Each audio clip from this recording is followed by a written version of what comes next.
That was weird. Hi, everybody. It's just Marguerite for a moment because with 25 seconds left on the timer, Alistair got a nosebleed. So he will be right back. Just give him a couple of minutes. So we will just kind of vamp for a while. Hi, everybody. How are you? Oh, no. Thank you very much. Oh, noes. Oh, everybody's saying oh, noes. That might have to be a new emoji. We'll put that one on the list for the future. Good evening, everybody. Boy, has it been a week and it's only Wednesday. I hope everybody's having a pretty good time. Are you doing all right now? Doing all right. Okay. All right. All right. So, you want to go back out and come back in again? You No, good? I did tempting, but I'll run with it. Hi, everybody. Hey, Hey, here he is. You okay? here's what we knows. Oh, please don't. No. Oh gosh, it's gonna be all the puns. It'll be, yeah, definitely one of the weeks ever. Yeah, for sure. Sure. Wednesdays has already given you the. Well, I know I'm off to a good start. I'll start something to go on. Exactly. Oh, that's really good news about yeah. marriage equality. Courage equality. That's a major hurdle in the U.S. Okay. Saw a thing earlier today where I think it was a comment from Mitch McConnell about, well, the reason why people don't vote for us is that they think we're the party of chaos and we don't stand for anything. And I'm like, you don't. You don't. Go away, Turtle Man. You're no longer leader. Go away. You hate people. So go away. Go away. Toddle off. Bye. Roll in your fucking hate. And on that note. Oh, Zalia's here too. Hey, Zalia. Hey, everybody. Thanks for joining us as we slowly come back up to speed and remembering what the heck it is we're doing. Fuck, we're online. Yes. Okay. Do you want to just read an opening monologue and find your feet? So we're going to do three. We tend to do three things on this show. The There we first thing go. is that we run an opening monologue. This is a chance for me to hear the sound of my own voice and us to do some shtick because we fucking love shtick. Yes. And for Wendy, I see your request. I'll get you in a second. And for you to get comfortable, get hydrated. You need a blanket. You don't need a blanket. You got to deal with your blanket situation. Throw a ball for the Roomba to fetch. Whatever works. Hydration, food, medication, all that kind of good stuff. Basically, just get yourself situated for the main event. Oh, Frankie, I'm so sorry. Your house, you and Andrew have the plague. Please, oh, I'm sorry, please Frankie. rest up. Please feel better. Folks, Wendy is talking about wanting to post a link to a survey. So let's talk about that really quick so that Wendy can post the link. So EA, our podcasting company, which brings you many, many fine genre fiction, audio fiction podcasts, is currently running an audience survey. So if you listen to our episodes, we'd love to have you spend 5 minutes answering a couple of questions for us so we know what you like, what you don't like, how you listen, how you don't listen, all that good stuff. Have a good one, Pine. Thanks for stopping by. And Wendy has just put the link in the chat. There is also a drawing to be entered for swag, and swag is always fun. So if you listen to our shows and can spare 5 minutes, that would be lovely. Thank you very much. And we'll probably remind you at the bottom of the episode as well. Stream content thing stuff. So opening monologue, then we'll do a chunk of Inscryption, where hopefully we'll kick the prospector's ass this week. Ocean, even if you've only listened to one episode ever once, that's plenty. You are a member of our audience and we would like your feedback. Yeah. So, yeah. The answer is yes. Yes. Very yes. Very yes. And then to round off, we'll do some shenanigans for you to make sure that you're not going to sleep on a demonic, structurally transcendental card player who's kind of a dick. I really want to defeat the prospector tonight, if at all possible. It's me ass. Okay. But first, proof of life. The lad is feeling, decorative. The jungle boy. Yes, I've forgotten all about this lovely little. Look at the cute little mouthies. Thank you very much, Wendy. And it's cold, and we all want to I've had a blanket over my legs all day long today because it's been chilly with an I. The Dianea yeast. Yeah, I read. So I was sick last week, and I was sick for 2 days, which means I read 2 books. And one of the ones I read was What Moves the Dead? What Moves the Dead by T. Kingfisher. Which is Ursula Vernon / T. Kingfisher's take on House of Usher, which was very, very T. Kingfisher and horrible and gooey. Wonderful and, yes, very much some gooey at times, which was creepy. And then the other one I inhaled was Mur Lafferty's latest, which is called Station Eternity, which is the first in her Mid-Solar Murders series. So she's doing murder mysteries in space, and it was very good and very fun, and I wholeheartedly recommend it. And there are many things I want to talk about with that book, but we're not going to talk about it yet because people need a chance to read it. Yes, they do. And I need to know how many more Mur's going to write and how slow of a burn this burn is going to be. The priorities in a Bring book. forth the smoochies. Yes, exactly. So yeah, we'll do we'll do a little bit of an intro. We will hopefully defeat the prospector. God, this time for sure. And I think this may very well be our last stab at it, for a while, because next week we will have a special guest. We will have, I'm going to mess her name up. Emma Johanna Purinen. Johanna Purinen, thank you very much. The lovely creator of Rogue Maker. Now that Rogue Maker has wrapped, is going to come and chat with us after the live show this weekend at the Audio Drama Hub. Podcast Hub. Podcast Hub. I can never get it right. Basically, there's an event with a really cool, very, very long name, about 40 minutes away from us this weekend, where a lot of podcasters will be in attendance. Podapalooza is what we're calling it. Podapalooza is what we've been calling it. Exactly. So a bunch of the St. Kilda crew will be coming down. David Devereaux, Kareem Crumpley, and Sarah Golding have organised it. Yes. And all manner of folks will be there. It will be really very cool. Podluck. Don't bring a casserole. I might be bringing baked goods. Have you met us? Yes. Exactly. The keynote speaker is a guy called Dirk Maggs. Wendy, I suspect this one is for you and you alone. For everybody else, Dirk Maggs is the sole, basically, genre audio producer throughout the 1990s in the UK. There are others, but Dirk was the one that got the money because he was good and fast and efficient. He did things like Radio 1 had this weird tendency over here in the early 90s to do short-form serialized audio drama of genre greats. So they did Judge Dredd, they did The Death of Superman, they did Batman Nightfall.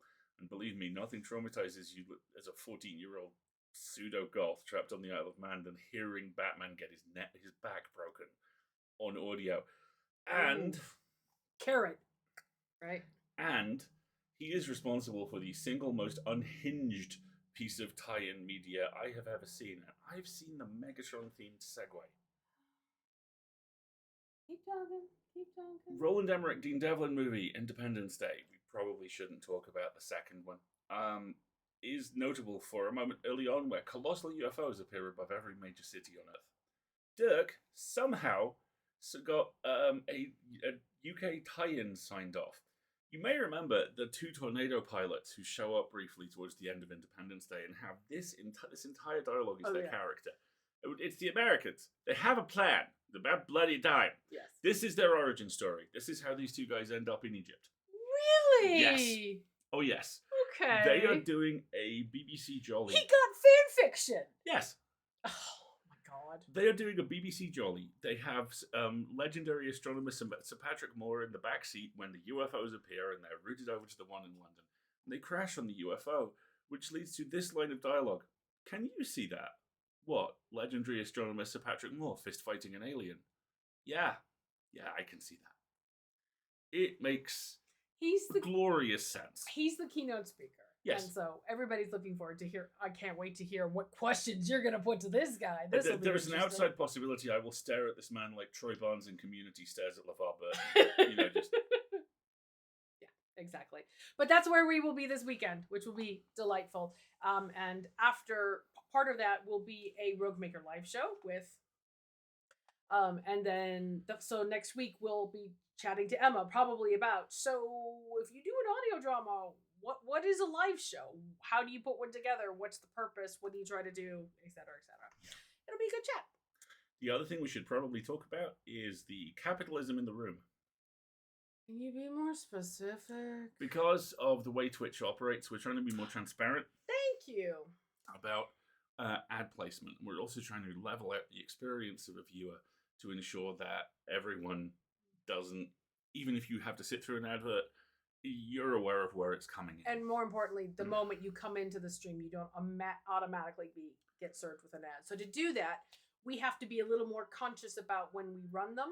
So we will be talking about them more than we ever did in the past. It just won't be as spontaneously, we're in the middle of something and then all of a sudden you're dropped into an ad. So you will see us, we're still getting used to it somewhat, incorporating ad breaks, just like television presenters. But we have like a new graphic this week and everything to play around with a little bit. There is no current in-product placement.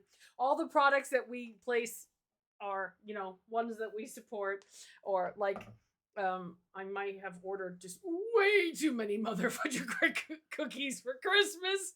When those arrive, there will definitely be product placement of us eating them because they are good. It's one of the many reasons why Sarah Millican is one of our favorite comedians, because not only is she very, very funny and very smart, but and she filthy and just filth-laden, filth-laden, has this wonderful perky voice and cheery accent, and just disguises just horrible levels of filth inside it. It's brilliant.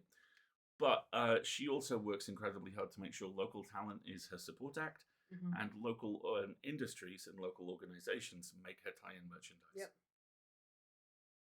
So we will be. So no product placement, not yet. If we show you something, it's cause we love it. Though if you are in need of merchandise, I was just gonna say, we do have a merch store for EA if you need Christmas presents. Oh, I just got new stickers. In fact, so we have a special staff only new design this year, which Intramural is champions. the intramural champions of all of our various shows, and I just ordered that new sticker to show it off, which is cool. And I will be wearing one of our EA t-shirts this weekend, actually, as well. I will be wearing clothes. I have no idea what they are. I'm glad you will be wearing clothes, because it's going to be cold and wet, and you would be very uncomfortable without them. And rapidly arrested. And then quickly arrested. Yes. Not only for your clothiness or lack thereof. That's too much. But also for your illegal height, as we have discussed. I am unlawfully tall. This has been established. Exactly. Yeah. Do we need it? So should we do Opening a monologue? Let's do it. Let's do it. Let's do a fun little Let's do an monologue, opening just while monologue. everybody else is, settling on in. Dun dun dun. Where's my monologue button? Unclothedness. Thank you. So this is entitled Former Spirit Halloween Location Haunted by Cheap Mass-Produced Ghosts. St. Catherine's. The customers at children's store Kitty Corner have been getting more than they bargained for this Halloween season, in the form of dozens of bargain basement specters. The store, situated in a strip mall located The store, situated in a strip mall location that previously housed a Spirit Halloween. For those of you in the UK who have not been blessed with the phenomena that is a Spirit store. It is a seasonal pop-up store devoted entirely to Halloween that usually runs in whatever died in the mall in the previous couple of months. The store has drawn complaints from shoppers about softly moaning souls interrupting their browsing. In particular, they were perturbed by the ghosts being so uniform and tacky. If I'm going to be haunted while looking for a new car seat, said customer Natalie Young, can these things at least put a little effort into it? I mean, how frightened am I supposed to be if they just hover saying woo over and over in the exact same way, like battery-operated lawn props? The apparitions, which can be seen at any time of day or night, take the form of badly stamped plastic skeletons, hooded polyester ponchos with the face on the chest of for some reason, and white inflatable figures that look like angry pieces of chalk. Oh, these things are so fucking irritating, said sales clerk Rebecca Green. Sometimes they'll float up and down in front of you like some low-budget special effect, but mostly they just hang on a rack like a bunch of shirts. Except less scary.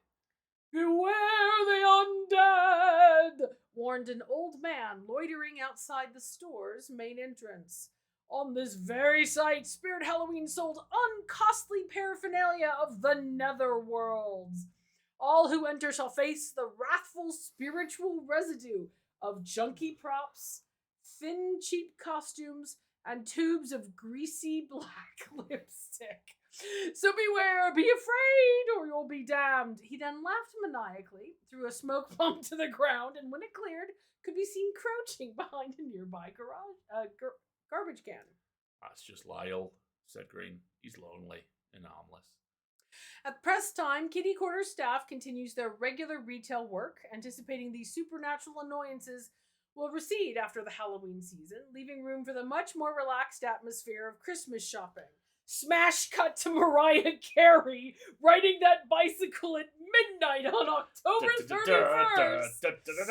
I don't know, I'm more terrified of Mariah Carey than I am of cheap knockoff ghosts. By the way, somebody had the best question ever. Can you get both a zombie and a ghost from the same dearly departed? And if you can, surely that's some kind of unprecedented force multiplier. I mean, surely the ghost is haunting the zombie, offering commentary on its ridiculous state. Now, what are you doing? You used to be a lawyer, now you're just shambling around biting things? What is this? I need short stories about this. You probably don't need my long-standing theory that the entire Walking Dead franchise is based on a colossal supernatural food chain that the show has shown us for precisely 3 seconds across 20 seasons. You were saying? Okay, so there's three things we need to consider at this point. The first one is the initial spin-off show, Fear the Walking Dead, actually starts before everything else. It's a prequel? It's a prequel. And then it jumps to a little bit further ahead. There is a moment in a very early episode of Fear the Walking Dead where the characters are hiding in a store and a zombie very clearly and deliberately and quickly turns and looks at them. And it's played as a jump scare, and then it's never picked up on. The show's like 9 seasons in. Towards the end of the 11th and final season of the core show, in fact, no, I tell a lie. Towards the end of literally the final scene of the second spin-off, The World Beyond, which was the one initially set about 10 years in the future, explicitly says there is a secondary variant of zombies who rise faster, retain motor skills, and move faster. These have now shown up in the core show. And the last couple of episodes are basically revolve around a mass zombie outbreak, which everyone deals with normally, and then they start to climb and use tools, and it goes badly. Now, wrapped up in all of this is the fact that the show has, across this whole tranche of seasons, spent a tremendous amount of time dealing with prophetic dreams. I think the most logical example of this is towards the end of season 9, the episode where Rick Grimes is written out. He is visited by 4 dead friends. Several seasons prior to that, a major character dies and is visited by everyone who he has interacted with who was lost on the show prior to this point. The long-standing theory in and amongst all of this is really very simple. It's that the dead are exactly as you describe. The spirit is just to the left. And as people die, or as people find themselves in extremis, they witness what the world truly is, which is these shambling corpses puppeted by gossamer threads of people so furious that they are dead that they're acting out. I want an entire series of novels based on that very concept, because then you can take the Shaun of the Dead joke about them turning into slave labor and retail workers and all sorts of things. Yep. And then you get that TV show, which is a whole bunch of ghosts of multiple generations who all live in the house with the new owner. And its US spin-off. Yes, exactly. Ghosts. All of that. The Office. Yeah. The Office. Okay, yeah. All of that. I will take a deep dive into the socioeconomics of the undead, please. That's like one of my favorites. That was way more deep than we normally get with our opening monologue, isn't it? I know. Kind of cool. Hey, Pezzy. Hey. I remember one idea that I always hoped someone would pick on, but never did. Yeah. Yeah.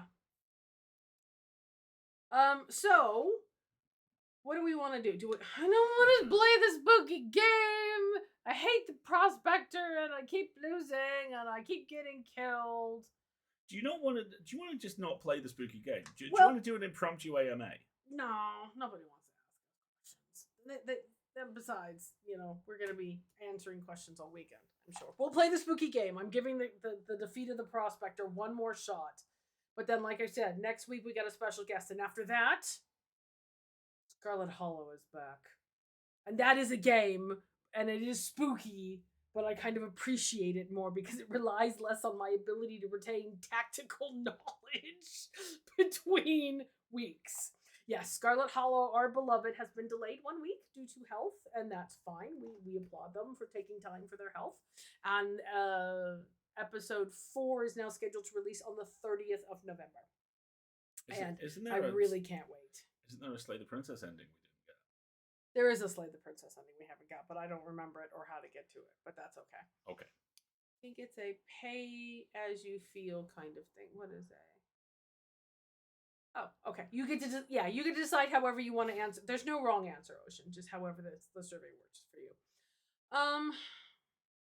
The reason I'm hesitating is that it wants us to run another ad break in about 15 minutes. So let's get started, and then we will take an ad break when the time is right. A story that starts like a typical zombie apocalypse with the protagonist who has psychic powers helping other survivors.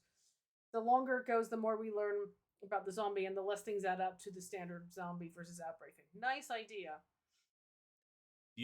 That reminds me of the thing I always wanted to do with zombie tabletop RPG, All Flesh Must Be Eaten, which was hide it inside another game. Basically run an absolutely standard police procedural, set it up, the precinct, the cops, the paramedics, full-on third watch type stuff. And a couple of scenarios in, they get called to a case where someone's been killed by apparently being bitten to death. Mm-hmm. And then 15 minutes into arriving on scene, the victim gets up. and do a from the ground level zombie apocalypse as first responders realize they are fucked. Nice. Ocean, it's probably easiest to answer that question if you just write whatever you want to write in the others box but do the survey one time. Yeah. Don't worry about it. Those other boxes exist for a reason because we know it's complicated, can be a valid answer, and people want to talk about it. That's fine. That's totally fine. Dun, dun, dun. And for those of you who are just joining us, EA is running an audience survey. Wendy has put the link in the chat. If you are a member of our audience, by the way, that includes all of you here in Twitch. Yeah. You are all our audience. Please go ahead and take the little survey. It should take about 5 minutes. Just tell us what we're asking questions about. How often we see you or you listen to the stuff that we put out, and what you like and what you don't like, and all of that good kind of stuff. Because it is the end of the year and we could use more information, and it should take you about 5 minutes. So if you are subject to an ad break in the future, you could probably finish it if you're really fast. Or if you want to have it open in another window while I bang my head against Inscription, if you get a little frustrated along with me, it might be a nice little change of tactics. So we might fill it out a couple of times. I was gonna say, can I fill out the survey? No, I have lived and breathed writing that survey for several months, and I'm very glad it is now in the world. So give us a second here, chat. We are going to become little tiny people in the box, and now I have to start up the spooky, annoying game. Fuck you, Prospector. Oh, the Prospector frustrates the heck out of me. What can I say? So give us a second here, folks, and we will get everything situated. Because right now it's taking up the big center of my screen, and I can't see. That is bad. All right, give it a moment. You're staring at white, which is boring. Come on now, game. There we go. Oh, hold on. I need to do some adjustment of sounding type things. Headphones. Here we go. Turn on the game audio. And now it looks like you should have the game audio as well, so you can hear the annoying Prospector when he yells at me. Alrighty, here we go again. You can be on your phone, it's fine, I don't mind. No, I was looking up stuff to possibly assist in the destruction of the Prospector. Zombie apocalypse in that old school idealistic version of future AI, i.e. the Jetsons. Ooh, Zombie Jetsons universe would be good. I like that. I'm gonna turn down this light. You all don't need to see that much glare off of my forehead. Come on. Reminds me, I had an incredibly unpleasant zombie novella involving cannibalism. No. And food prep. Prions. Bad. Yeah. Doesn't go well. It just doesn't go. Alrighty. Fine. I have to continue because you won't let me. Whoa. Did you do that before? No.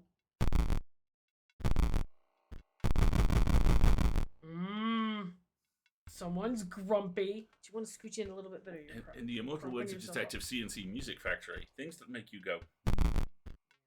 Alright, fine. I will continue. Evil Overlord. Now I have to count pi to infinity because Joker turned on the Overlord. Good job, Zombie Hand.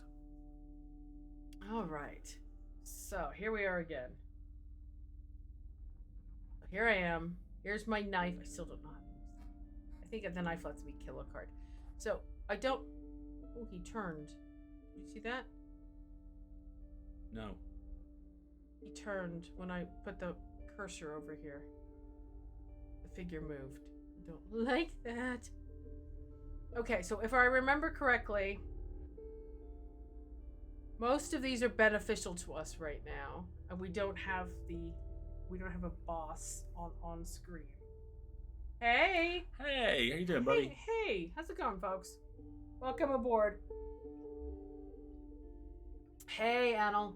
Hello, everybody. Welcome aboard. We are just starting Inscription, which does have some content warnings, so I'm going to just reiterate those really quickly. Some of them are spoilery, but there's a whole lot of beaten up and stabbing and creepiness involved in this game, and if you need the content warnings, you got a link there in the chat. Also, our opponent's just a massive asshole. Oh, yes, we're not doing very well. Shot. Yes, and in the chat they are discussing fun alternative or alternate zombie universes. Like Goblin mentioned running a zombie universe in the Jetsons future, which I thought sounded cool. The puzzling is not going particularly well. But you know what? Hey, let's take a look at how the puzzle is going. Alright, so we now have this knifey thingy. I don't have my Otherwise known as a knife. And I managed to Brute open the force top exploit the clock. of the cuckoo clock, but I think there's something else in here, but I don't know how to do that yet. And we keep getting this little plant. The flower. And I keep wanting to leave it over here in the sun, in the hopes that maybe it will blossom and... Ooh, I didn't notice these before.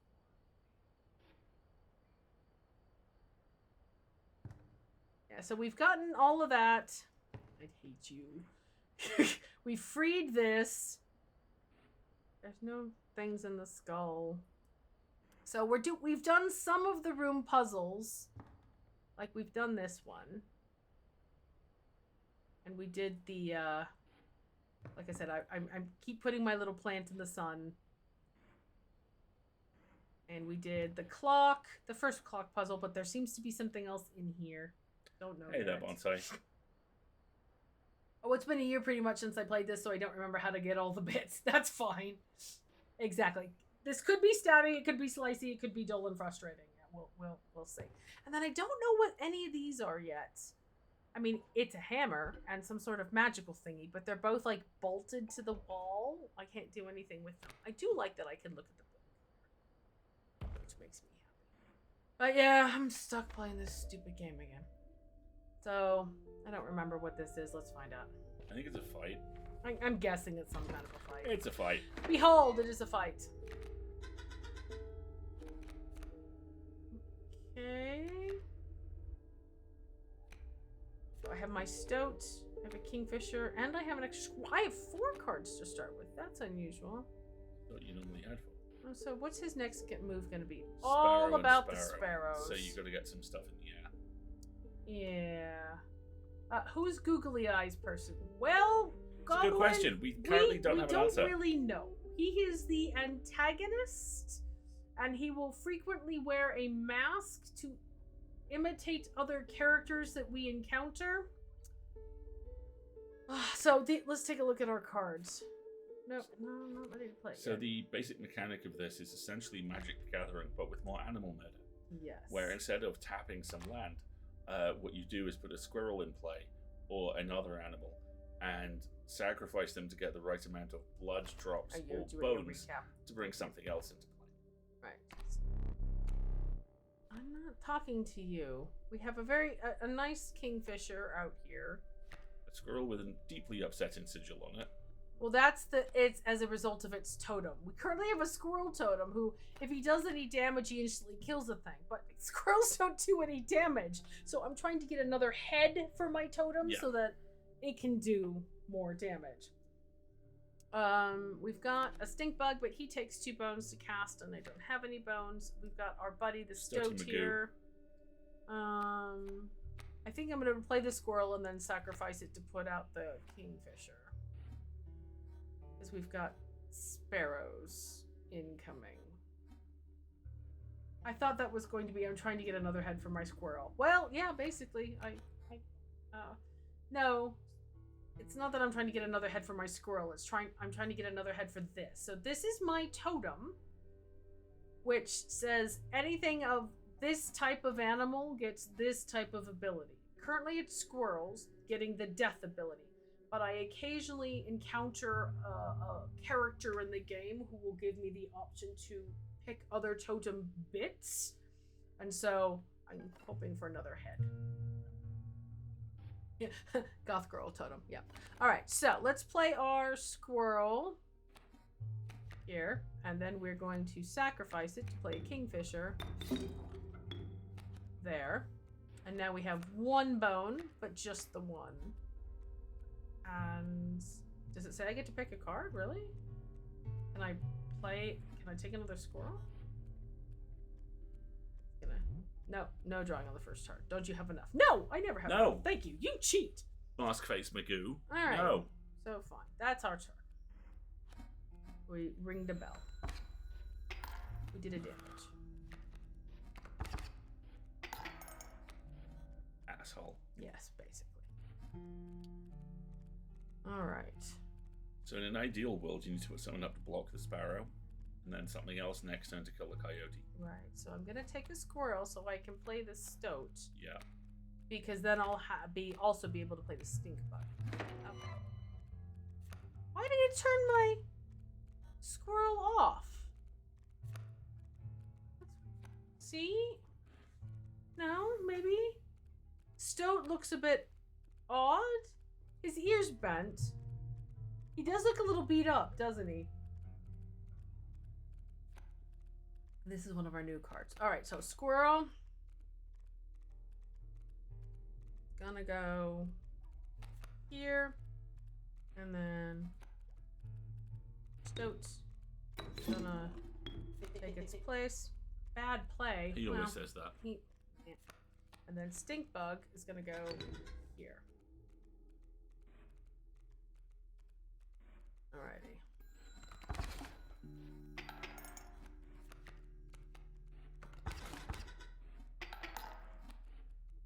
Okay.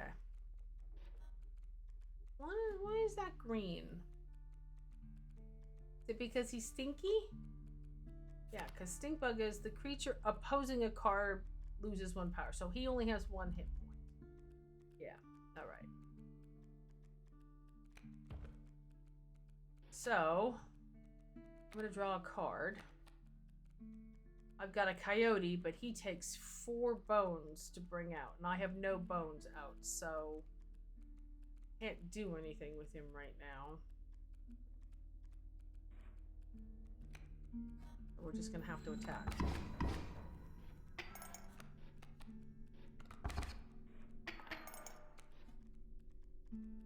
Okay, so they can each do 1, but I still don't have any bones.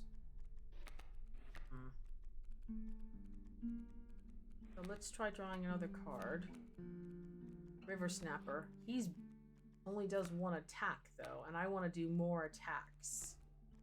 So, folks, it's gonna run an ad on us really quick. So while we contemplate our next move, we're gonna take a moment here and go to an ad break. So why don't you go ahead and get up, get a stretch, refill your drink if you need to, maybe look up some strategy guides, I don't know. And we will be right back in just a couple of minutes after the ad break runs, okay? And you can see our new screen. So cool.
What you're saying is it's a no bones round.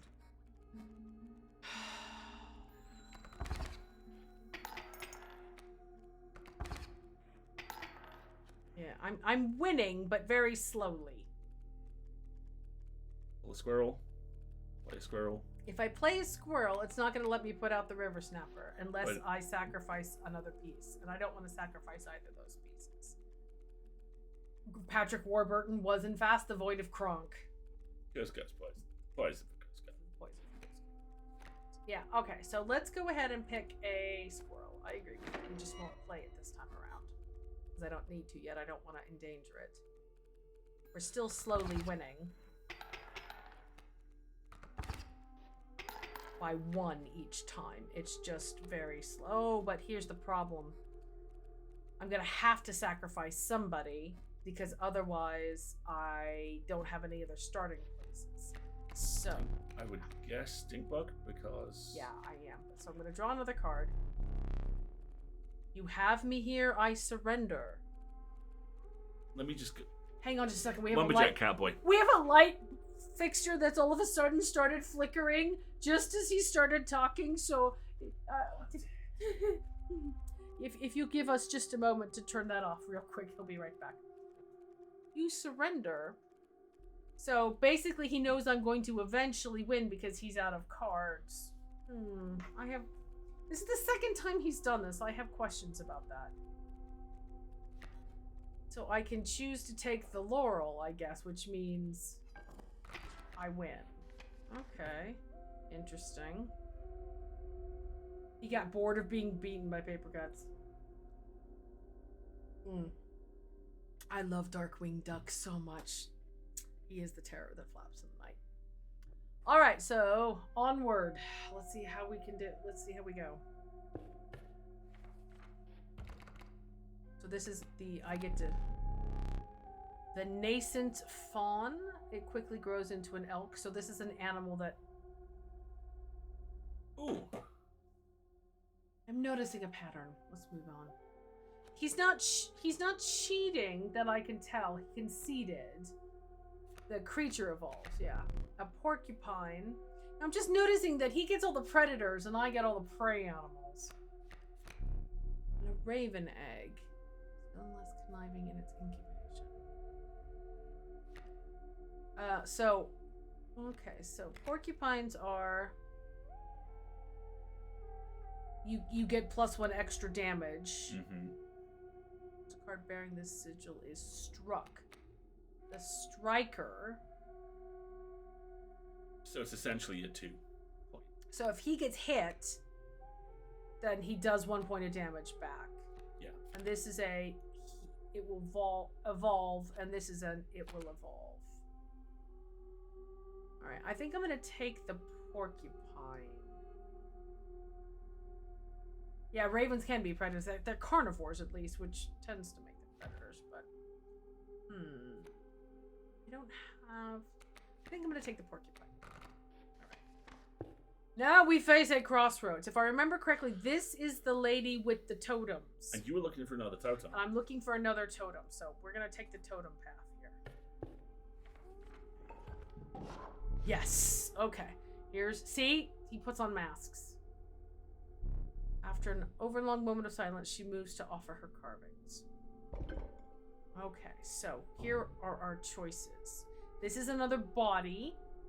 This is an elkin head or a raven head. And I think we have a lot of birds now, don't we? Yeah. So let's take the bird. I don't think I have any elk. Before you do that, my question would be... Oh, these are my existing pieces. My question would be, how species specific are the heads? If this is just a raven enhancing head, you have no ravens. It's hard to tell. But the last time we got a choice of... well, let's see what... I don't want to click on it because there's no, like... Okay. The book doesn't tell me. This is the evolve... will grow into more powerful form after 1 turn on the board. How do you have more powerful squirrels? But then I can't have 2 bodies, so that wouldn't do me any good.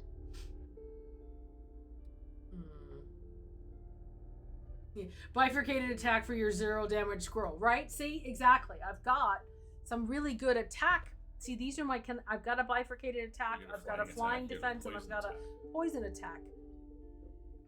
But I've got a squirrel head, so I need to have some other head. And I think if we are lucky, and this is generic flying creatures, we'll be in better shape. Okay. So let's try that.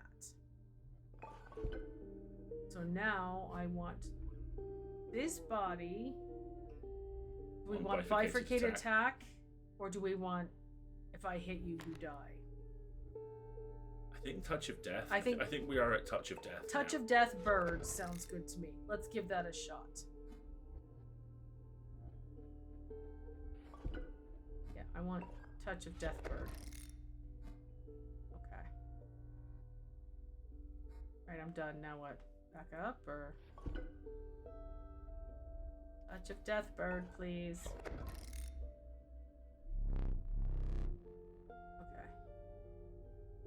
Stitches on my playthrough gave me a totem that let me draw any card I wanted from my deck when I played a squirrel, which was incredibly. That's a heck of a combo. That's a hell of a thing. Nicely done, Stitch. Alrighty. Okay. Stop. Bossy time. I don't know if this is the prospector or somebody else, but judging by the hat, I think it's the prospector.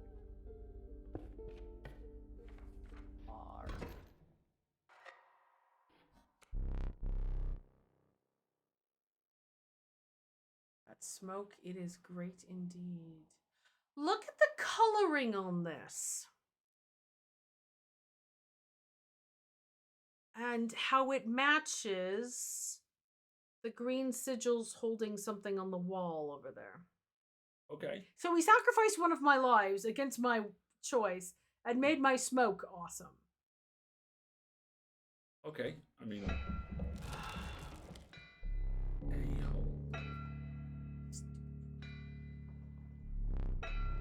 You were not alone. Yes, yes. Yeah. Don't care about your gold, you idiot. Lucky draw, he says. So, hold on. I want to look at this card. When a card bearing this sigil dies, 4 bones are awarded instead of 1. Okay. So he has... That's a fast way to get a heavy hitter out. By the way, you're up a card. Yeah, I drew 5 this time instead of 4. Well, I drew 4.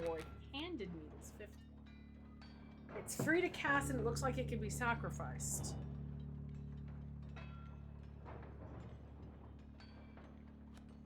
Can it?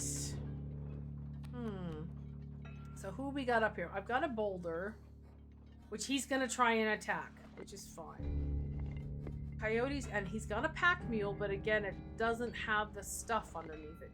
It just moves. So I'm not worried about it. I'm worried about him not killing all of my people and doing as much damage to him as I can.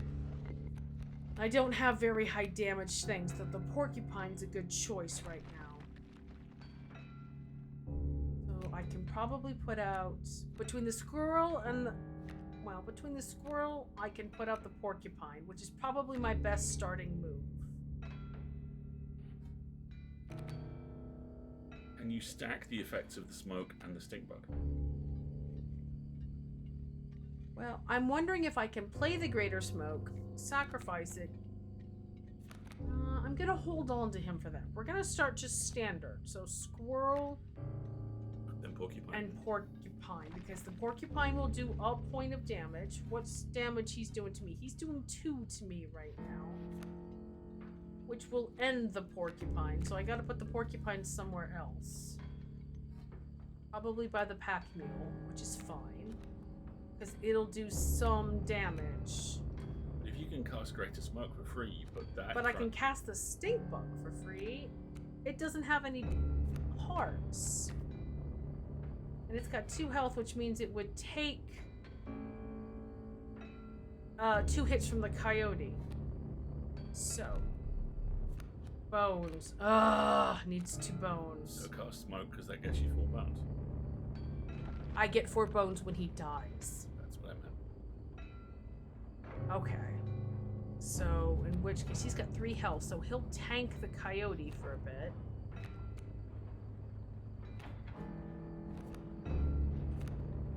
And then I can play...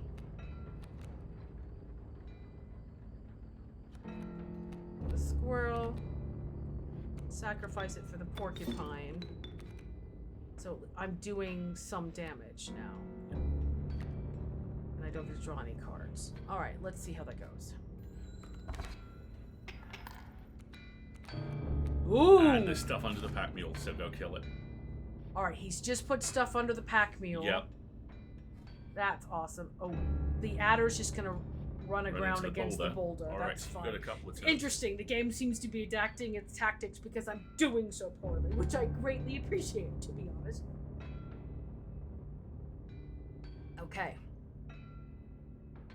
So, the porcupine... The mule the does mule? no damage. Yeah, it just moves. So eventually the porcupine's just going to off it. Exactly. It's just a matter of time. So what I want to do is I want to concentrate on getting some more damage on the board, like the frog. So I'm going to take a squirrel, and I'm going to play it, and I'm going to sacrifice it to put the bullfrog on the board. And now I also have 2 bones available to play the stink bug when I have a spot. Nicely done.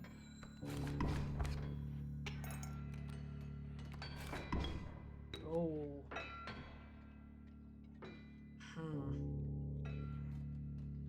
Pack mule moves because the coyote's been killed. Okay, fine. All right, hold on. So I've got 3 of those, so I can play the stink bug, which means the adder has no attack power because it drops it by 1. So we'll negate it completely. So we'll negate it. That's a good move. Okay. So and I don't need anything else to play, so I could bank a squirrel, or I could pull another card in the hopes that I get something good for next time. Let's try to get something good for next time. I'll do. Oh. But he takes 4 bones, but the smoke will give me 4 bones when I die. So, Yep. Stink Bug, Yep. You're gonna go there. And he says cracking, because now this card is essentially worthless. It's meaningless, and it's gummed up.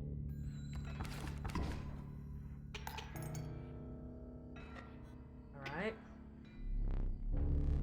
He's gonna start. He's gonna change his throwing out mode. pickaxes. Yeah, exactly.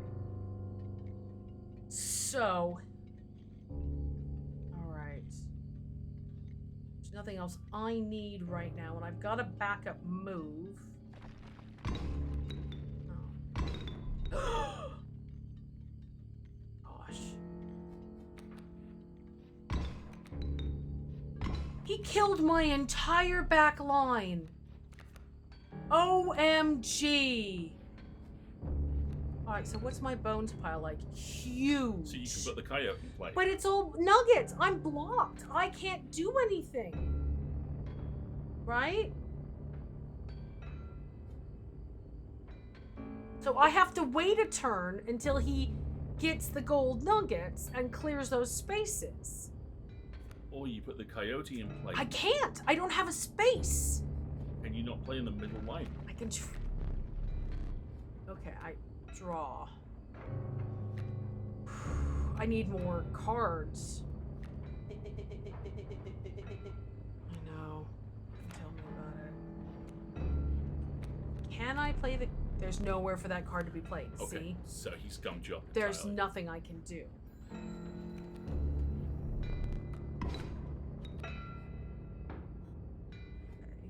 Interesting.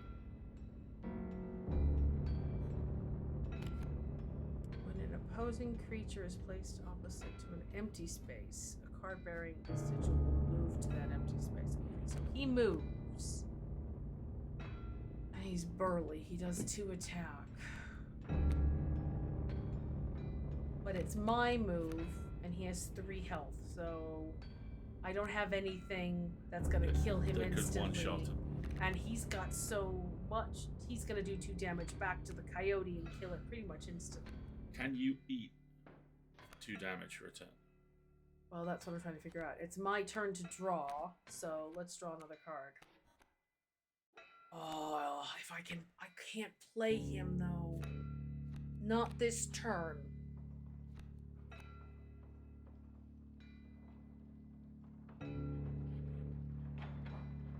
What's the scales like? We're even.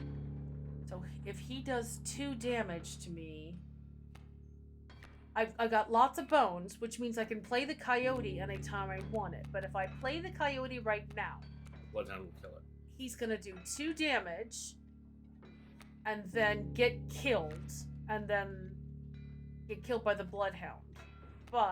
In order to play the snapper, I need to have 2 bloods worth of stuff.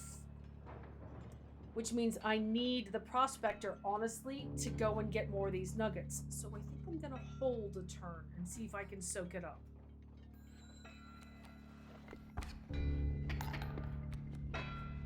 Ah, see, he's not playing anything.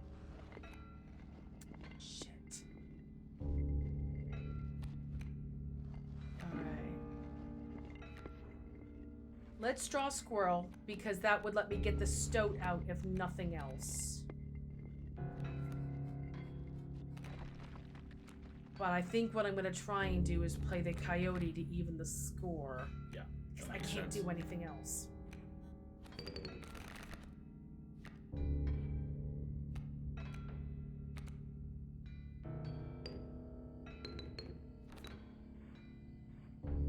Because of the gold in the way.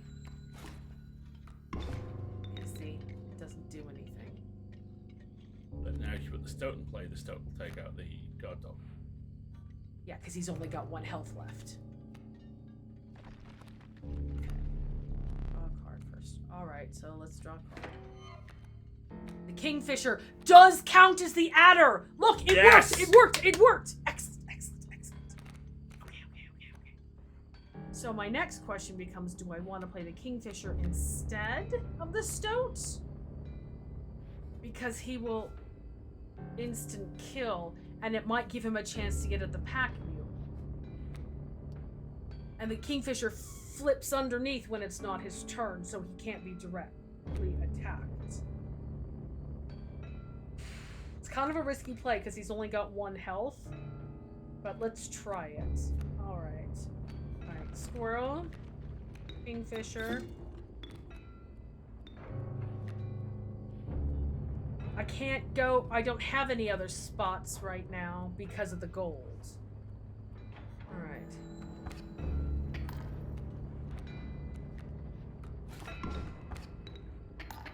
Okay. Now you got a spot open. Now I've got a spot open, which is useful. But it's opposite an adder, so I have to be careful. Good.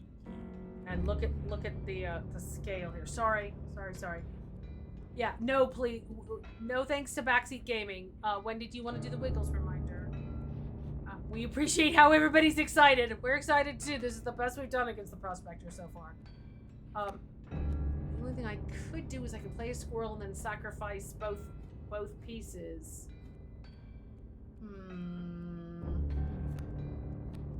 I gotta draw a card anyway.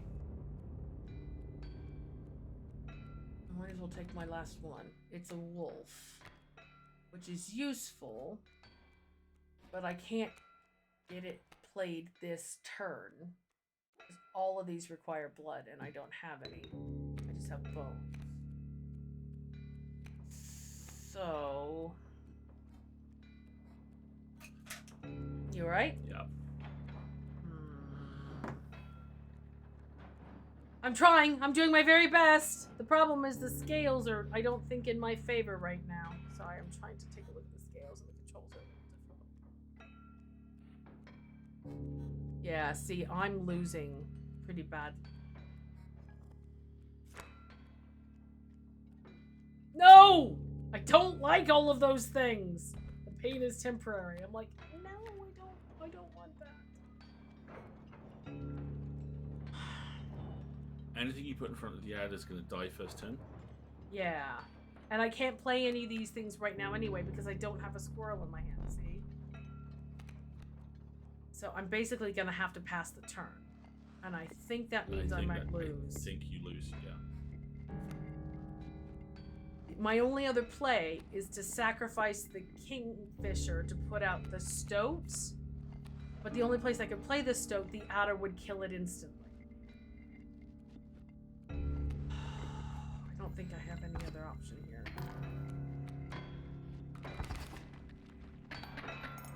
Yeah.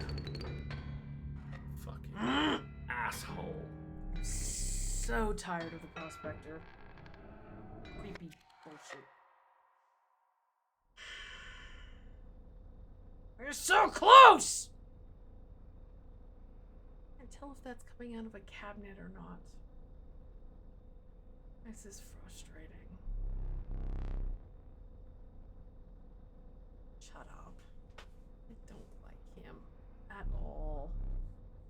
And I would like to live, meanie. Oh, here we go again. My cost.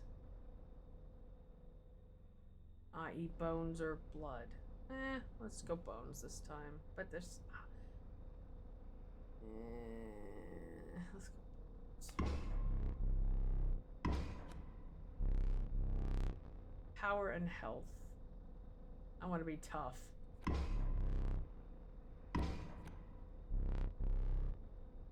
Special ability. Ooh, the Kingfisher's got 2 sigils, which is nice. So I like the idea. I'm feeling prickly enough. I'm going to do damage when you hit me. Okay, a lot of the stuff that I'm seeing talks about how the priority is take out the fucking mule. Because as he stacks stuff under the mule, those are cards in your hand. And anything you put on the deck, on the table, you need to assume he's just going to kill when you get to that second phase. Yeah, exactly. And if you, basically, it's attrition. You take the mule out, you sacrifice everything to get to that, and those become the hand you beat him with next time. Eat shit. What's with that camera?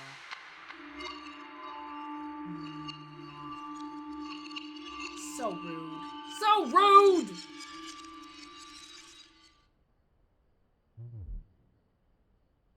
Ugh.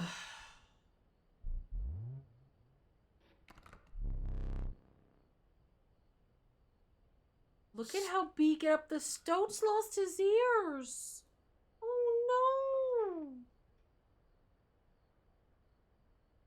Oh, my poor little guy.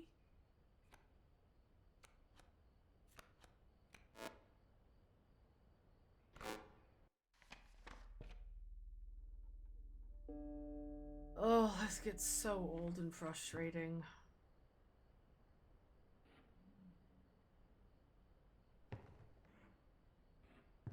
I'm putting my plant back in the sun. I can do that at least. Nothing else in the room seems to have changed, though there do look to be some teeth over here. Oh, my kill pile. My poor dead me's. Is that the sun or just his camera flash? It's hard to tell, isn't it? This doesn't seem to change at all.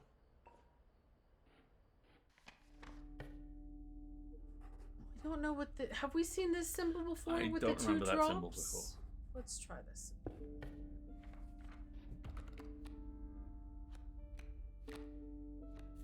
Oh yeah. This is I get to pick. I haven't seen a 3-blood character before. You want to go big? Why not? Let's go big. The Regal Moose. The creatures of the wild make way for it. Wow. 3 attack and 7 damage.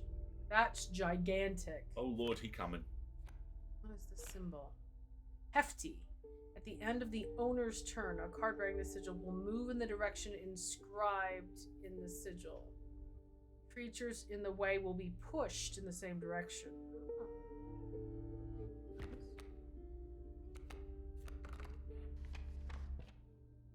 Here comes campfire.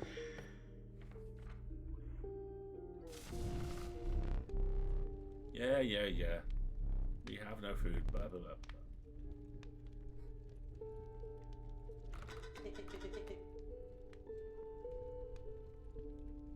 Okay, the stoat doesn't want it. Put the bug in. Yeah, I think I agree.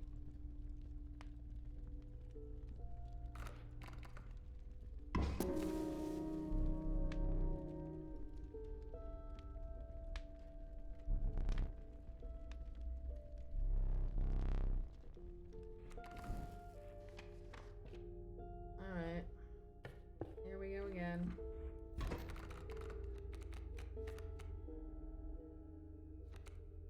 So I've got my stink bug, squirrel, my bullfrog, and that moose. And a heck of a spot to hide behind. Which would be useful if I had something like a queen ant.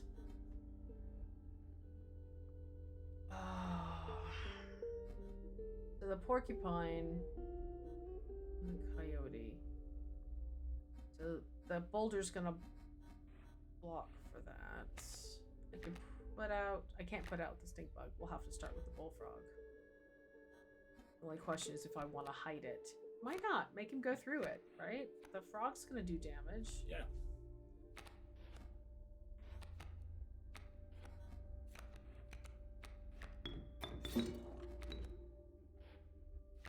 That's all I can play right now. Oh, all it's gonna do is attack the stump. That was a stupid placement. Okay. Try something else. The wolf. I'm not gonna be able to play any of these for a while. I'm gonna die very quickly with this hand. So pull the emergency squirrel, pop something else out. I have a 2 and a 3. Yeah, so you're right. Yeah, pull the emergency squirrel, kill the bullfrog, put the wolf in play. Agreed.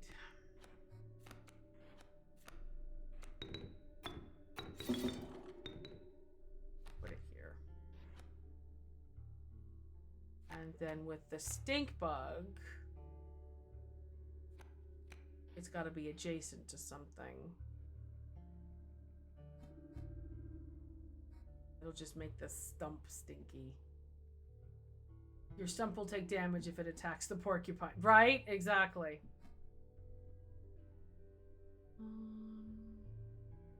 Let's hold on to him a second. I don't have anything exactly opposite of him, so let's just go. It's just gonna waste itself on the boulder, and he's gonna do 3 damage. So let's get some squirrels. Let's go get some squirrels.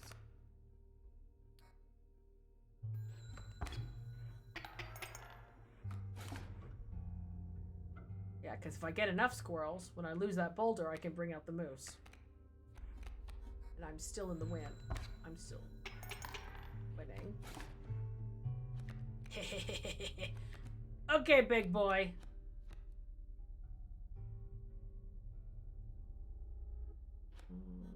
I don't think I can play enough of them at once. So but I can put out the stink bug. Or if you want to drop the kaiju moose, kill a squirrel and kill the wolf, would that get you the blood you need? Damage. Yeah, it would. Good play. And then just because I can.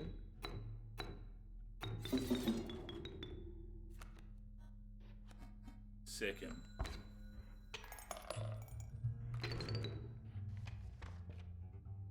Cool. Okay. I don't like that the stoat gets worse each time.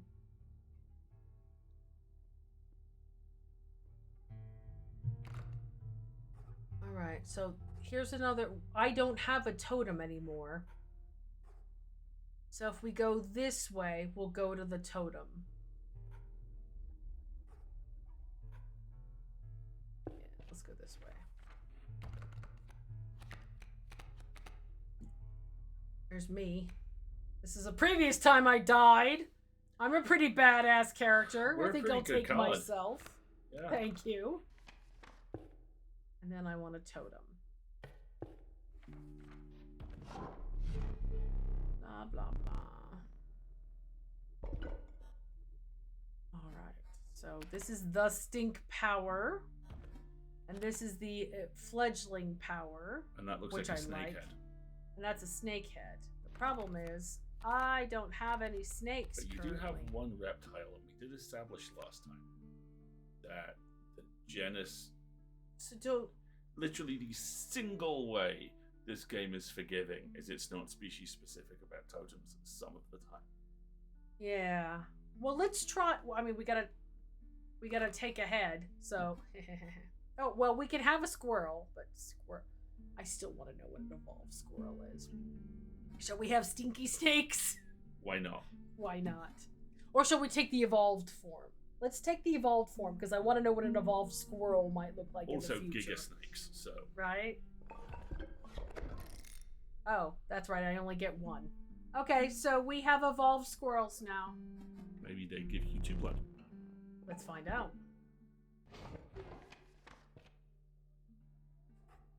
Alrighty.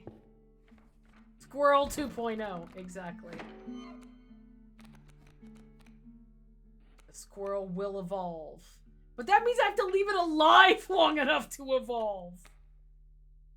Alright, what do we got out here? A coyote and a porcupine. Anything that attacks it is going to take damage, and I gotta block that coyote. The stink bug is good to block the coyote, but I don't have anything right now. I, for one, welcome our squirrel overlords. I think what I'm going to do is we'll do a squirrel and then me, and then I'll get another squirrel and play it and hope it evolves. How about that? Sounds good. Squirrel, me. You're up next, stink bug. Alrighty.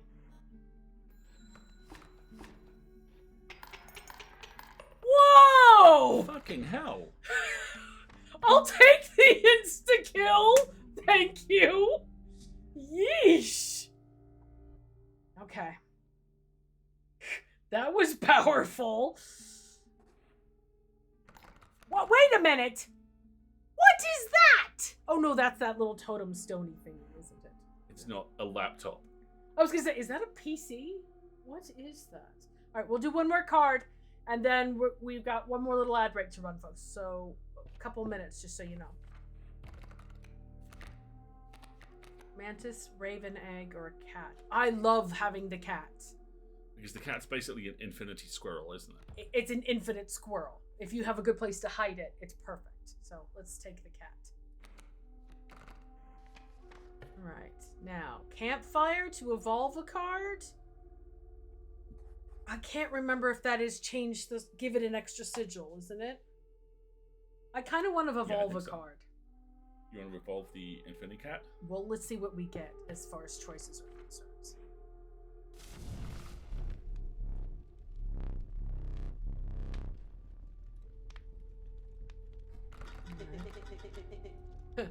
Nope, nope, nope. Do what you must. Hey, Mick, how you doing? Hey, Mick. Hell yes. Let's evolve the cat. Let's see what happens if we evolve the cat. Maybe we make it tougher. Right, that would be nice. Or give it some damage. Let's evolve the cat. It gives 1 damage, but now it has a blood cost. But... oh well. Not as cool as I was hoping. Alright.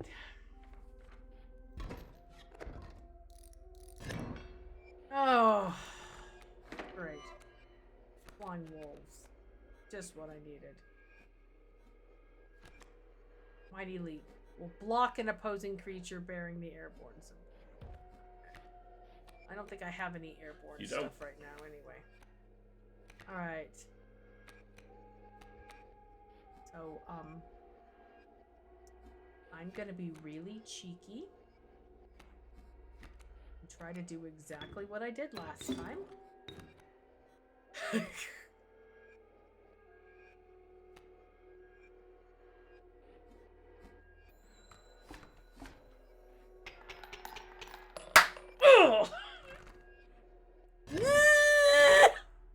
Neater! I myself into a deadly one-shot weapon. And it's the only way I'm getting through this. Folks, we're gonna take a quick ad break as I, am smug in my victory. We will be right back in about 2 minutes. And here, hold on, I gotta tab to push the button. Okay, here we go. 2 minutes, folks, we'll be right back.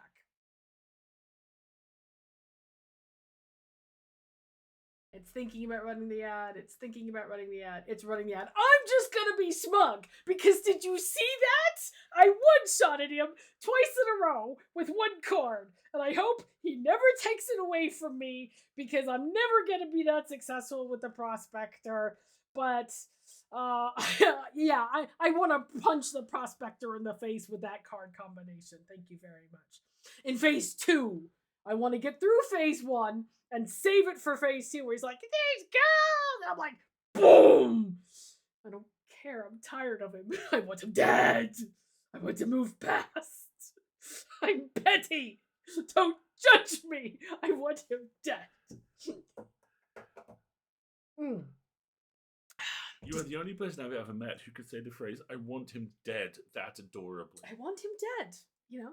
And yes, another chance to push the survey. Thank you very much, Wendy. Mick, if you listen to any of the EA podcasts, we're running an audience survey. Please pop along, spend 5 minutes. Folks in the lovely chat, you are part of our audience. Twitch is one of the options. Please do take a moment. Also, yes, I have a big, gigantic moose, so I will fuck off moose. hoard squirrels until I have the ability to bring it to bear. And I'm worried about the stoat. I really am worried about what's going on with the stoat. My suspicion is the stoat is becoming something. Or that he's fading and I only get him for so many times. That would make me sad. I don't like how beat up he is. But we are trying. We're trying. I've become a god bear cannon and I don't care at this point. It's my favorite technique with role-playing games. Massively over level for the current threat you're facing so that it's easy for you because I do not like playing Bloodborne. I don't want to grind at combat forever. Yep. I'm here for the story. Bring the moose to bear. Yes, very, very much so. One of my favorite all-time gaming experiences is there is a moment in Dead Space 3 where there is a monster you just can't get past. Which is not true because if you play an optional side mission about 7 times, you get enough resources and crafting to put together a gun which kills this monster in 2 shots. And in fact, everything else in the game in about 4 shots. And it became much more relaxing after that. Yes, exactly. Right. Show me some exquisite pelts. You have none. I have no pelts. Sorry. Yes, I do, Judgy. You must give me this? Use that to buy some pelts. Alright. Alright. Do not return empty-handed again. Okay, fuck you too. I have no idea what any of that was. You're the one who didn't put any pelts in. Oh no, there was a trapper symbol. Yeah. That we saw, but I wanted to get totem instead. Moose and squirrel. We literally now have moose and squirrel. Alright, so here's a backpack. Or we'll get some free stuff. Oh, a boulder! A boulder that you could park the alien card behind. Come to me. Boulder and a squirrel. Now, if I can't remember. No, I don't want that. I want the boulder and the squirrel. All right, Prospector, let's try this again. Here we go again. Why do you always take one of... Oh, he gave me the smoke again. Okay. You passed a massive empty bowl surrounded by heaps of unidentified giblets and scantlings. It seemed the bowl was designed for a dog. Okay. But what earthly hound would require a meal of that size? The one you're gonna put on the board next round. Where's that hound of mine? I don't know or care because you're... Okay. So we've got the smoke again. And I've got my stink bug. And I've got my cats. Yep. Which is great. Alright, so what have we got? There's the pack mule. Kill the pack mule first. But there's no cards underneath it. It's not going to give me anything yet.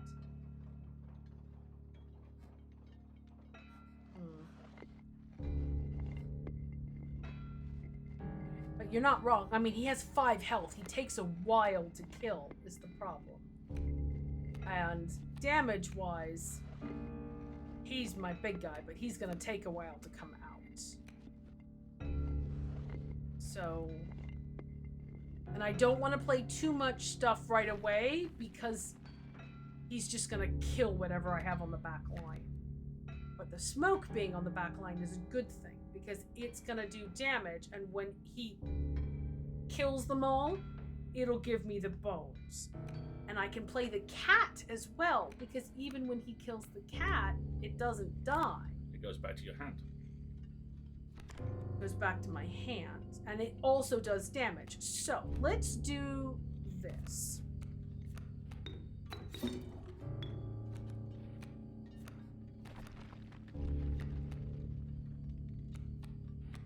Because that'll do him some damage. That'll do 2 damage. And now the pack mule's got some stuff in it. Okay, so here comes the adder. The adder's going to run against the boulder, so I don't care about the adder right now. What I care about is being able to kill the pack mule. But to kill the pack mule, first I gotta kill the coyote so the pack mule will move. Yeah. So I can put out the stink bug now, which will drop the coyote's damage. Your backline isn't full and it isn't phase 2, so he's not likely to drop the nuggets on you. Not right now. So I gotta draw a card. So what I'm gonna draw is I'm gonna draw a squirrel in preparation for when I need it for the moose. I'm gonna play the stink bug here to take out the coyote, which also leads the which mule. will hopefully also lead the mule away and let me get it next turn.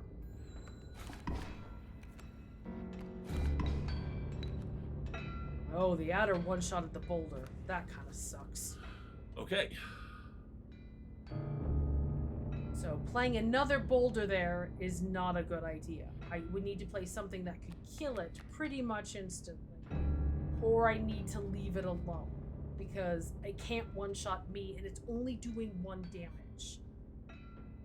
So... You kill the smoke and put the kaiju. Right, but then he'll hammer But it. then he'll hammer it. So I don't want to do that right now.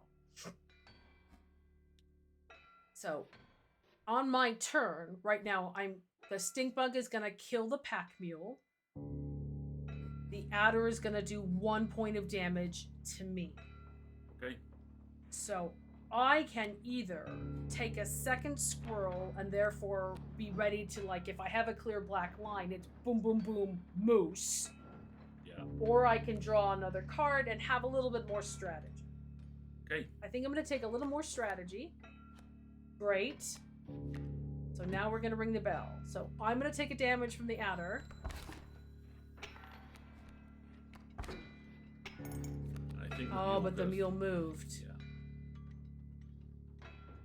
But it's got no attack and 2 health left. Do you have anything you could put out? I could put the moose out right now, which would, right there, which could take out the pack mule. But to do so, I'd basically have to kill all of this. And that line's doing... Oh, no, I wouldn't. I've got the squirrel. I can do squirrel, squirrel, stink bug, and I can take out the pack mule. Okay.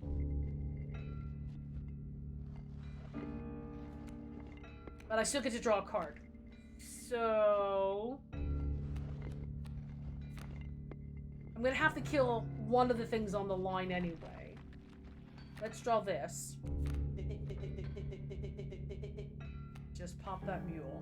Yep. Got 1 point of health, but it's got 2. And the only thing I can do to do that much damage is the moose. So, come here.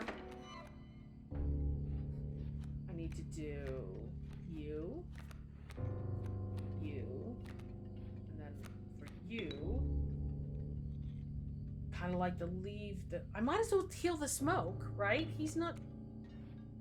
Well, the stink bug does more damage. Yeah. 1, 2, 3. And then he goes here. Yep. And then I got a crap ton of this. Excellent.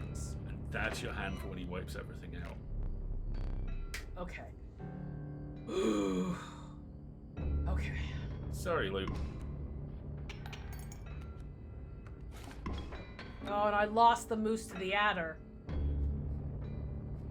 Alright, but if you look at the scale...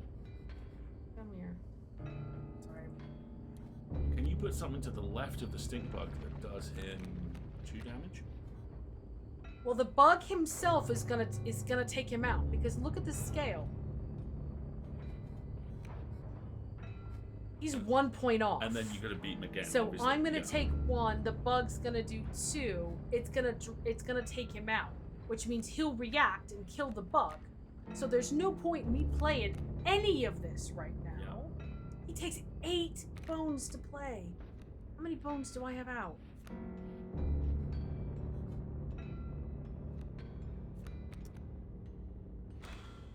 How many squirrels do I have? I have just the 1. I have... Ooh, that's new. Ooh! Yeah. Okay. And if you can keep the fawn alive for a turn, I think that turns into the elk one. Wrong one. Yeah. But I still have my cat in here somewhere, don't I? I think the squirrel is the safer short-term draw. But I'm not going to play any cards. No, because I think I'm going to defeat his pickaxe him. hands are trembling, you know? See? Now, he's going to destroy my stink bug. He's also going to lay those gold nuggets, right? Just the 1. The reason I got into trouble is my backline was full. Yeah, so he turned it all into gold. Okay, so now it's my turn again. There's the bloodhound. Okay, so now I've got a whole lot to play with here. I've got 2 squirrels. I can play this vulture immediately. I've got enough bones for it. And seriously? He's huge. Yeah, look, my bone pile is, I think, enough. Oh, first I have to draw a card. All right, fine. Well, let's draw a card.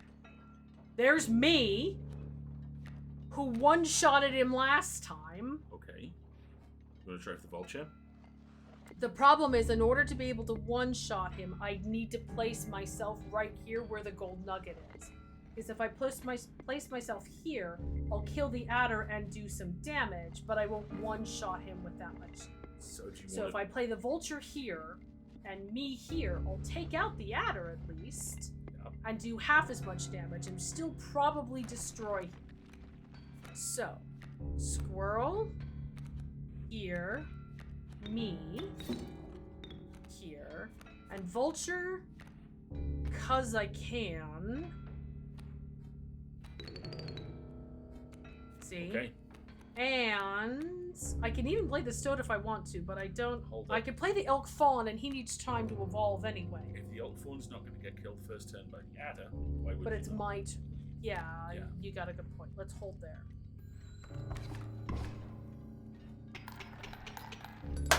I got you! You just killed that I motherfucker. got you! I got you! I got you! Neener! Ha! Damn it!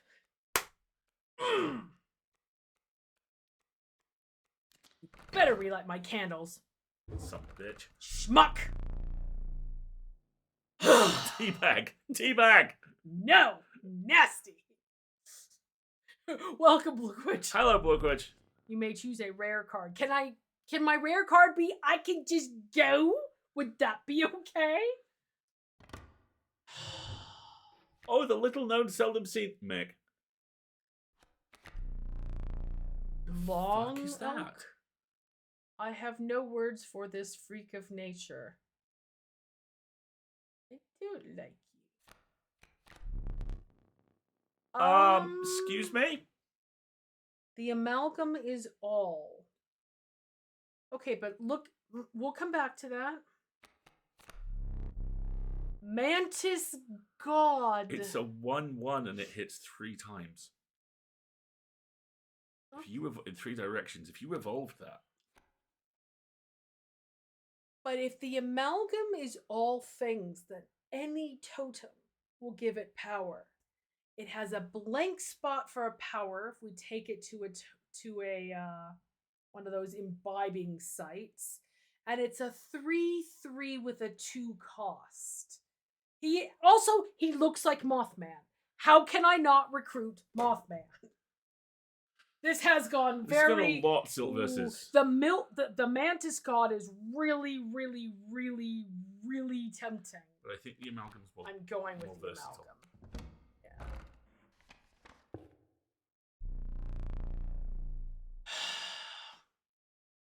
After the harrowing encounter with the prospector and jumping up and down on him, going, "That's what you get. That's what you get, motherfucker." I ransacked his pockets like 3 times. You gathered yourself and continued onwards. Damn right I did. I'm suddenly reminded of that moment in Young Guns 2, Blaze of Glory, where Billy goes, "You know what? We should give him a burial." And Gil Grissom goes, "Yeah, we should." And they kind of kick some dirt over the guy they just killed and leave. Yep. Really? Really? Really? Really? The air grew thick with moisture. Buzzing and chirping of insects drowned out the sound of your footfalls. Oh, we made a right choice with the Mothman. You behold the wetlands. What is this little piece? Oh, it's just a little dot. Alright, let's take a look at them. Lay the lay.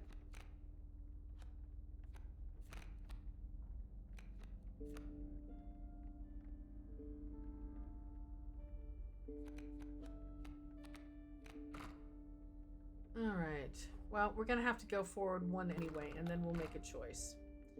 Very curious what this is. Haven't seen that before. So this is give me stuff. This is enhance a card. And this is give something a symbol, if I remember correctly. Sounds like that's your choice. Yeah, because if drop a symbol on the amalgam. if it'll let me. We the cryptids hold this truth to be self-evident. Alright, now I gotta fight. Oh, maybe not. Maybe this is just pick the stuff. Okay, this has gotten dark. The inevitable... They will lurch forth from your hand when your creatures are killed. Okay. A creature that you own perishes by combat. A card bearing this sigil in your hand is automatically played in its place. Another kingfisher. Or, that's my kingfisher. Don't I already have a kingfisher? I thought you did. Oh, the Ant Queen.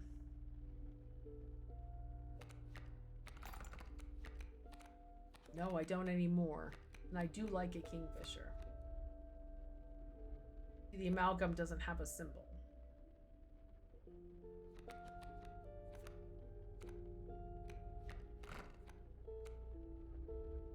I don't like the maggots. And it has a really high bone cost and a low damage either. Your instinct's the kingfisher because it dives and flies. It's a decent blocker and you can enhance it. Yeah. The one thing I'd maybe say is the Ant Queen is essentially infinite squirrels. When a card bearing the symbol is played, an ant is created in your hands. And ants have the whole our attack damage is equal to how many cards are played thing. But the wording also doesn't specify whether for every turn the Ant Queen is alive you get an ant. Yeah.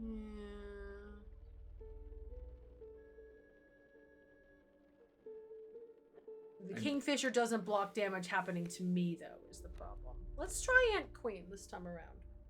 Okay. So, our totem is still currently a squirrel, isn't it? Yes. Yeah, okay, so then let's definitely take it. Now, I think what I want to try to do is give the amalgam a symbol. Or do I just want to try and buff something?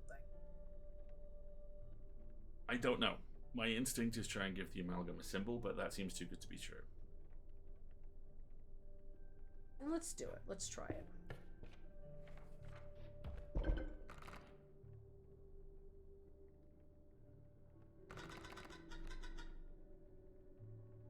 It didn't give me the amalgam to pick.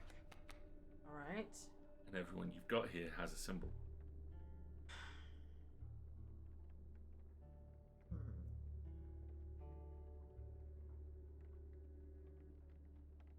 Yeah. Right, Stitch? Maybe do the bug. The queen? Yeah. Yeah, okay. Or the stink bug. It says, I'll go.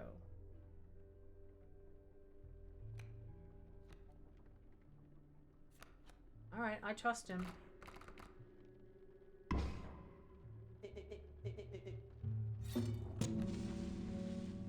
Oh, so I destroy the Ant Queen to give the Stoat that power. Alright, I don't like those. No, me neither. Alright. And now we fight. One more fight, and then I think we're gonna wrap it up for the night because I'm not dead.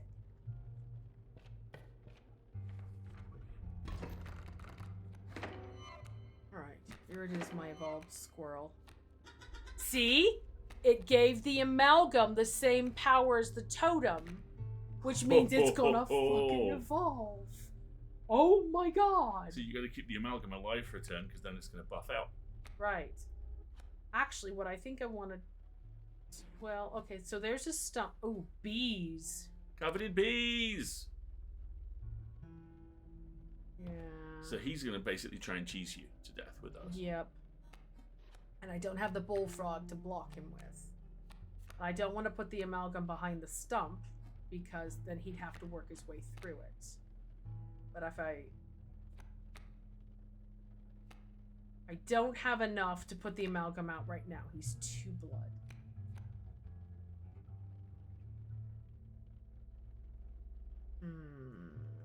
But I could put the cat out, which would do damage. Do that. And I think I'll put the cat. They only have 1 health. The cat can attack for 1 health. Alright, let's try that.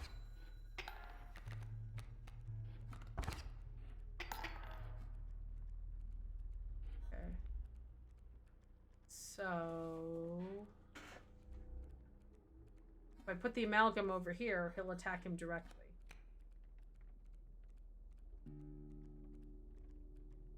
So, okay, so I need a squirrel. One of these days I'll let the squirrels evolve, but today is not that day.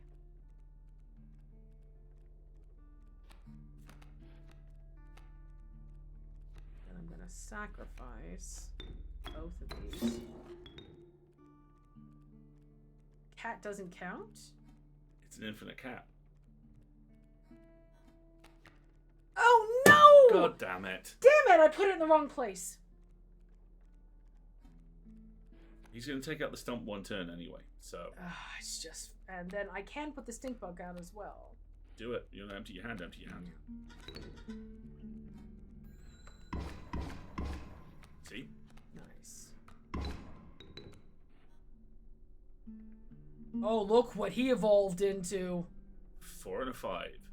And what's he facing off against? Nothing currently, which means he'll do 4 direct damage. Alright, I'll draw a card. Won't be playing that anytime soon! Excellent. I've just unlocked an achievement entitled Squirrel Wrangler. I'll have to look up what that means. This might be a good place to stop, because we gotta make a decision. Or we could just skip shenanigans tonight and I can try and speed run this. My instinct is not to skip shenanigans. What is that cave? The one thing I would say is it might be worth, if you're curious about the cross, let's go this way. To it. But if the cross turns out to be something that's a bomber, that's ending the night on a bomber note. Well, that's okay. Let's give it a try. So this is give me cards. Cockroach, a skunk. Ringworm. Its value is not readily apparent. There will be shenanigans, don't worry. We'll do shenanigans. I'm intrigued. Would you like me to look him up? What's the cockroach symbol? Unkillable. When a card bearing this sigil perishes, a copy of it is created in your hand. Oh, I like that. It's Again, basically an infinite squirrel. Yeah. Alright, let's take the cockroach. Did you just look up the ringworm? Allows you to poison people at the campfire. Oh, come with me. Come with me! Alright, let's see what this is. You came across some familiar stones, but there was something different. You intuited that the fate of the creature selected for It's this a sacrifice. Would not be pleasant. Why would I want to sacrifice a card? And you can't back out of it. God damn it! No way. Alright, what can I give Kill the up? ringworm at this point, you lose basically nothing, and everything else there you've got is quite useful. The wolf's generic.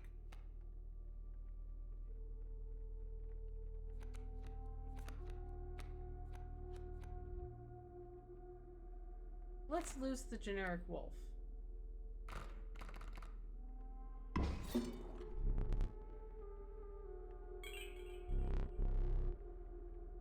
The Bone Lord was pleased by your sacrifice. What the fuck is that? A minor boon of the Bone Lord. You will start each battle with 1 extra bone. Okay. Okay. Thank you, Mr. the Bone Lord. You shake off the viscera of the poor wolf and carry on. Wow, that was nasty. Alright.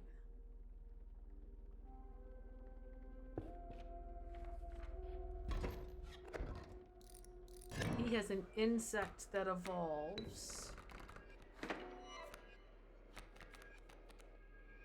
My stoat's eyes are glowing because he has this new power. Oh, see? Son, you done messed up. 'Cause watch.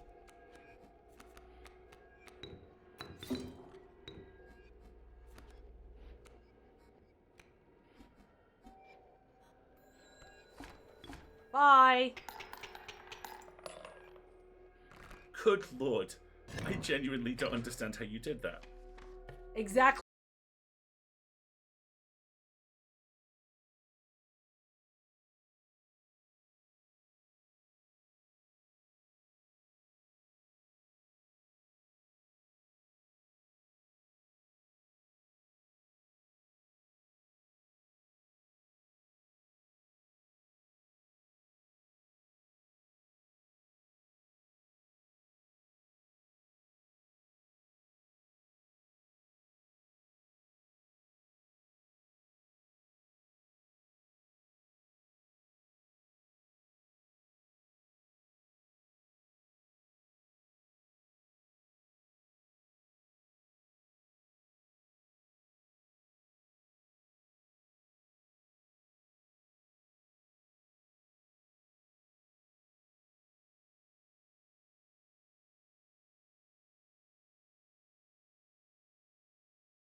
want to transition back on its own anymore. It's very annoying.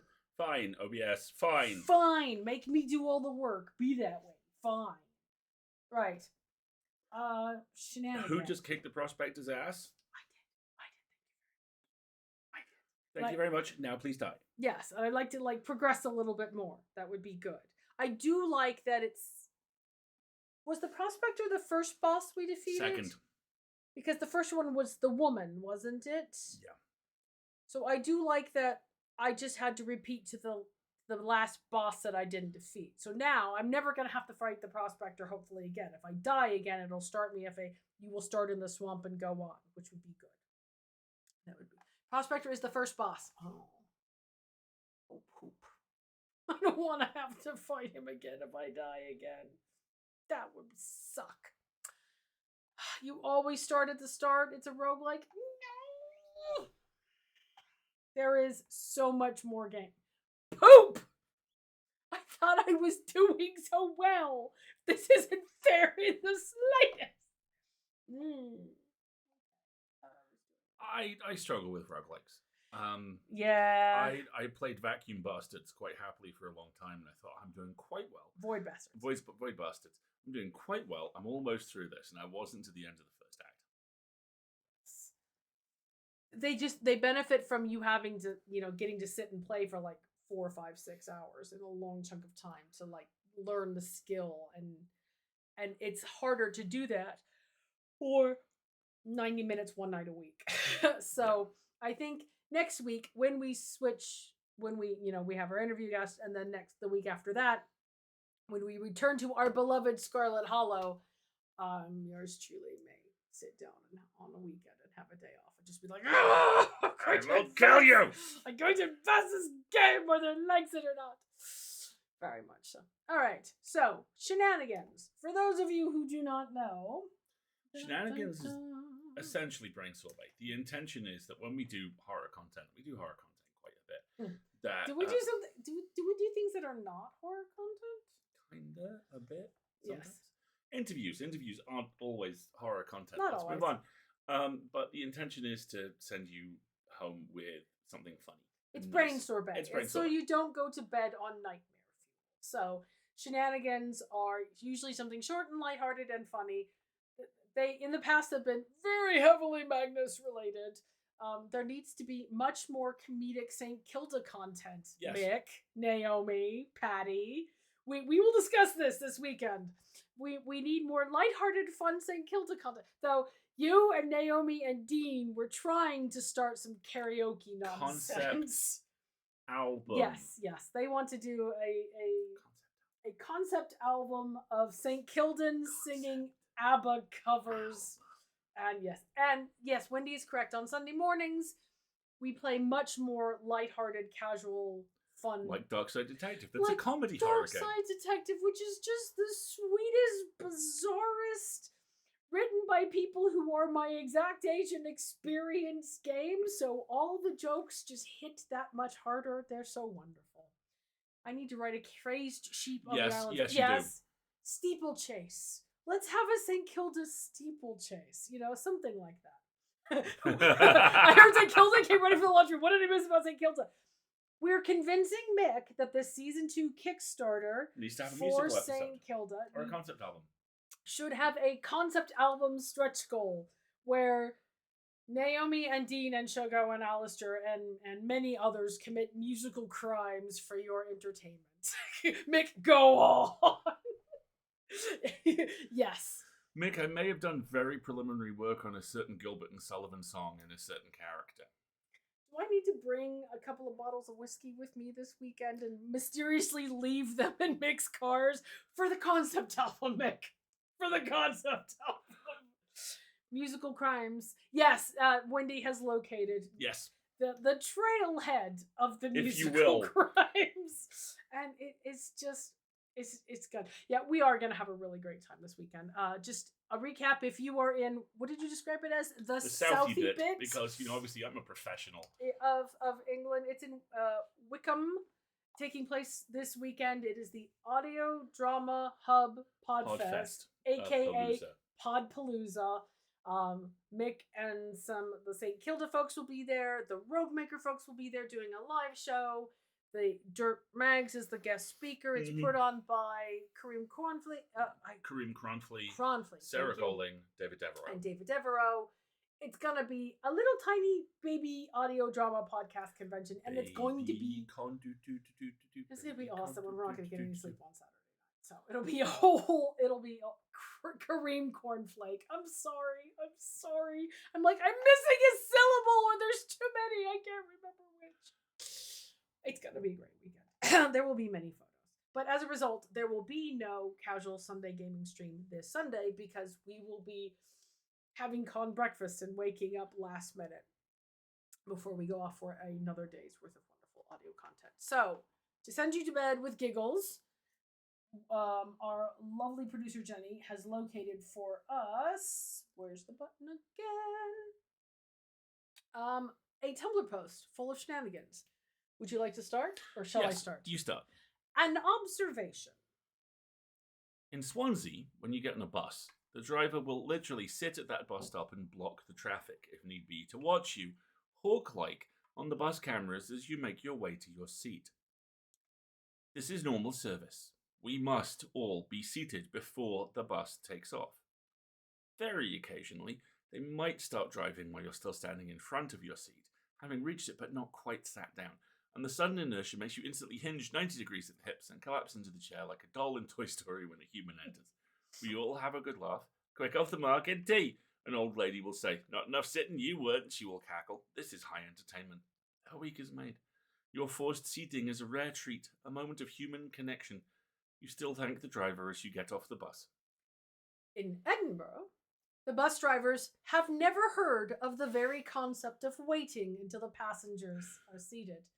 Half a picosecond after your card is tapped, the bus driver punches a nitro injection button and stamps on the accelerator. You are instantly hurled to the back of the bus, where you are thinly laminated to the back window. Time unspools into the traffic behind you. A local tuts at you because you should have known to hold the handrail. After several seconds, you manage to unpeel yourself, only for the driver to slam on the brakes for the next stop, flinging you at speed through the windshield and onto the road in front of the bus. Ashamed, you get up and reboard. It costs nothing extra because Scottish public transport is cheap and convenient. You seize your chance. You try to run up the stairs to a seat before she sits, and the bus moves again. You are out of luck. At the top step, the driver... Did you miss a sentence? Oh, wait, where am I? Okay. The driver actually pauses because a woman with a cane has boarded. You seize your chance. You try to run up the stairs to a seat before she sits, and the bus moves again. You are out of luck. At the top of the step, the driver spins out into oncoming traffic at 87 miles an hour from a standstill, and you tumble like a house of cards impacted by a bowling ball, thrown down from the Olympus of the upper deck that you, in your hubris, thought you could reach. You rattle around in the aisle like a discarded soda can. The woman with the cane laughs at you. Some children kick you towards the back. You lodge under a seat and cling on underneath until you're stopped like a terrestrial limpet. You still thank the driver as you get off the bus. Okay, the only tour bus I've taken in Edinburgh was a tour bus. I might have to test this theory. Mm-hmm. Did we take any buses in Naples? No, and thank God for that, because we're still alive. I once got on a bus to go to work in Nottingham. A bus that had stopped at the bus stop I was at, only for the driver to go, "This isn't a get on stop, this is a get off stop only." And I think I said, "Are you fucking shitting me?" And he said, "I am not shitting you, son." And I was like, okay. And at this point, I had a friend who also worked at this job. And I think I did the politest possible version of, "What happened to the bus drivers? Who hurt them? And why did it stick?" And he just looked at me and was like, "We don't talk about that." I now need to get out empirical research. I have to go to Swansea and take a bus. And I have to go to Edinburgh and take a bus and see what happens. Hopefully it will not be kicked to the back of the bus to be laminated across the window. I can totally see that happening. I once was launched a fair distance down the bus from the back seat due to an emergency stop. Didn't quite manage the full length. Well done. Yes, the important question. Did you make it to work? Oh, I did. Yes. Of course. Oh, we've passed the magical barrier. Wendy's going to yell at us. Wendy, okay, go we're to sorry, bed. Wendy. All right, quick. Let's wrap up. All right. So, to recap, where you can find us this coming week. Today is Wednesday. Well, technically Thursday. Shh. Hush I now. may not have gotten all my standy uppy tick marks. Oh, it's already cycled. I'll have to figure it out for tomorrow. Okay, so the next place you'll see us is Friday, when the next edition of our frequently award-nominated newsletter, The Full Lid, will go live. Always a bridesmaid. And then you won't see us on Sunday. Well, some of you will see us in person on Sunday, and we're really looking forward to that. But unfortunately, we will not be streaming. I am now a pumpkin. Pumpkin Spice Wendy. Pendy. All right, I'm going to call you Pendy from now on. Okie dokie, Pendy. Okay. And then we'll be back here next Wednesday when we'll be talking to Emma from Rogue Maker about live shows and the show. Yep.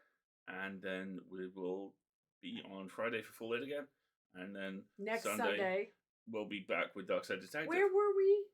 Oh yes, the world's most wonderful, horrible Tesla, Back to the Future, if I say the Tunnel words, of Love mashup. all three look to camera. All three look to camera. Also, the magnificent McQueen and pink teddy bear that might or might not be a demon stare off. If I'm not leaving that circus until I can win the tin can game and get Dooley the teddy bear. Yes. Because I'm determined. I must do it. Tesla's Pigeon Vendetta. Ozzy, you clipped that? Okay, I have to go look it up. That's fantastic. I definitely took a screenshot for sure. All right, everybody. Have an excellent rest of your evening, afternoon, or morning, as the time may be. Indeed. And thank you very much. We hope to see tons and tons and tons of people, many of you, we hope, this weekend for all sorts of podcast-related shenanigans. And we will talk to you soon. Thanks a lot, folks. I've been Alistair. I've been Marguerite. And this has been fun. We'll see you next time. And I still totally defeated the Prospector. Beat the Prospector. You can't take that away.